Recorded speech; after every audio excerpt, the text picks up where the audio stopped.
અખિલ બ્રહ્માંડની અધિષ્ઠાત્રી ભગવતી ગૌ માતા એમના વાત્સલ્ય, એમની કરુણા, એમનો સ્નેહ, એમની અમી દ્રષ્ટિનો એ રસ પાટણની ધરતી પર 1 ડિસેમ્બરથી 7 ડિસેમ્બર સુધી અણહિલવાડ ગોભક્તિ મહોત્સવના રૂપે પ્રગટ થવા જઈ રહ્યો છે.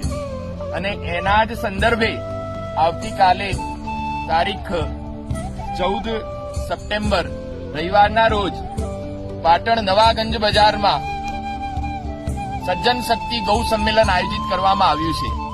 પાટણ શહેર અને પાટણ જિલ્લાના સનાતનીઓને મારું નમ્ર નિવેદન છે કે આ અવસર અદ્ભુત અને અલૌકિક હશે અને આ અવસરમાં દરેક સનાતનીઓએ જોડાવાનું છે અને બહુ મોટો ઉત્સવ થવાનો છે જે ન ભૂતો ન ભવિષ્યથી હશે. એટલે આપ સૌ સનાતની આ ઉત્સવની તૈયારીમાં સહભાગી થવા માટે ચૂકશો નહીં. અને એના સંદર્ભે જે આવતીકાલે મીટિંગ આયોજિત કરી છે, બપોરે 2 કલાકે એનો સમય છે. આપ અવશ્ય અચૂક એમાં ઉપસ્થિત રહેશો એ જ મારી પ્રાર્થના છે. મીટિંગ પશ્ચાત ભોજન પ્રસાદની પણ ત્યાં વ્યવસ્થા કરવામાં આવી છે. પુનઃ સૌને નિવેદન કે અવશ્ય પધારશો. જય ગૌ માતા, જય ગોપાલ.